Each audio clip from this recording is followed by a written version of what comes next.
പെണ്ണിനെ ബഹുമാനിക്കണമെന്ന് പറഞ്ഞ മതം ഇസ്ലാമാണ്. നീ കല്യാണം കഴിച്ച ഭാര്യയെ ബഹുമാനിക്കണം. ആ ബഹുമാനം ഭർത്താവിന്റെ വീട്ടിൽ കിട്ടുന്നുണ്ടോ? ഉണ്ടോ? കല്യാണത്തിന് നിക്കാഹ് ചെയ്ത് കൊണ്ടുവരുമ്പോൾ തന്നെ ഈ കോമാളിത്തരം മുഴുവനും ആ പെണ്ണിനെ കൊണ്ട് ജീവിപ്പിക്കുമ്പോൾ ഉള്ള ബർക്കത്തൂടി അള്ളാഹു എടുക്കൂലേ? എന്നിട്ട് ഈ ആണ് ഭർത്താവ് ബഹുമാനിക്കപ്പെടേണ്ട വ്യക്തി.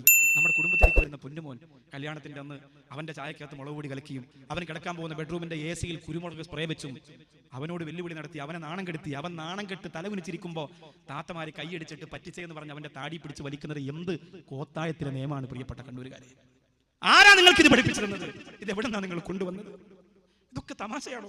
നൂറ്റാണ്ടുകൾക്ക് മുമ്പ് എന്റെ മുത്ത് ഹബീബ് നബി മുഹമ്മദ് മുസ്തഫ സല്ലല്ലാഹു അലൈഹി വസല്ലം തങ്ങൾ പറഞ്ഞു, നിങ്ങൾ കളിയായിട്ട് കാണല്ലേ നിക്കാഹ്. ഇന്നങ്ങനെയാ കണ്ടുകൊണ്ടിരിക്കുന്നത്. അങ്ങനെ അള്ളാന്റെ ശാപം, മുത്തുനബിയുടെ ശാപം, മഹാന്മാരുടെ ശാപം, സഹാബത്തിന്റെ ശാപം മുഴുവനും വാങ്ങി വെച്ചിട്ടൊരു കുടുംബ ജീവിതം.